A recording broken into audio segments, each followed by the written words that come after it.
Me, I don't want to go to Gehenna.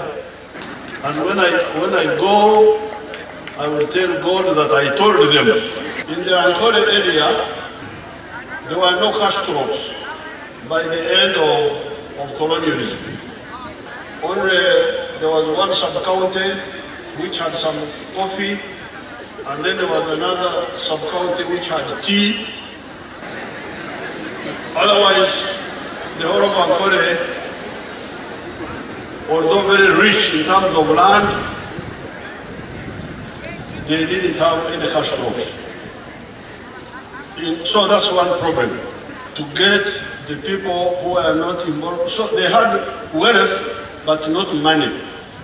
They had cows, goats, banana plantations, but they were not producing money monthly. Then you had other parts of Uganda, like the West Nile area and some Western Tachori and Uganda.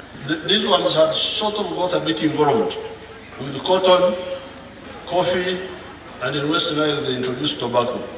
So when we came on the scene, we said, okay, what is the otita here? What is the echibaro, the calculation?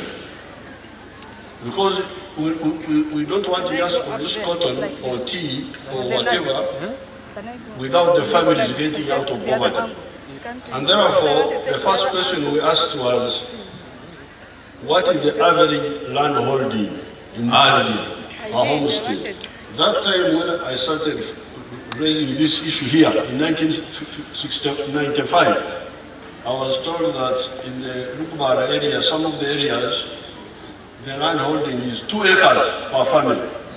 Some of the areas like Madio Koro have more land, but others, they have small land. Now, if each home has got 2 acres, that means 1 acre is for food, the second acre is the one which can earn money for the family. And if you make a mistake, you will never get out of poverty. The same with areas like Teso, like Ngora, for instance, or Padisa, or Busoga. Therefore, the issue of enterprise selection becomes a matter of life and death for these families. That's why, therefore, after some analysis, in 1995, we recommended that please, let's have 2 types of agriculture. One type is what we call intensive agriculture, where you use a small area to produce a product which will give you more money. And after analysis, we identified 7 activities. At that time, in 1995, I was still assuming that some of the homes had 4 acres at least. Therefore, in the 1995 campaign and the manifesto of 1996, we proposed 4 acres.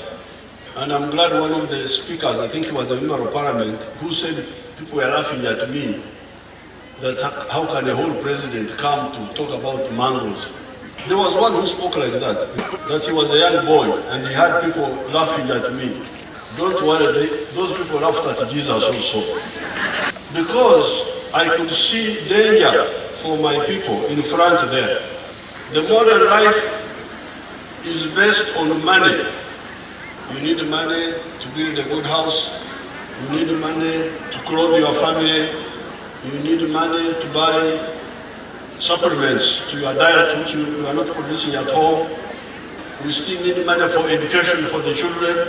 You need money for transport, buying a border and so on. So if you have got families which don't have money, are you not their enemy? When you just keep quiet and you come and you, oh yeah, I don't want to be part of that politics. Because God will ask you,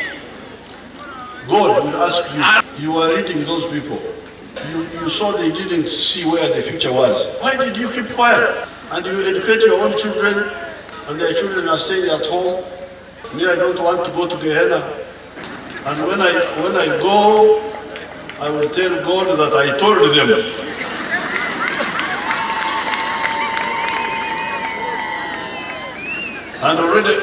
And God already knows all the documents I have written on this issue.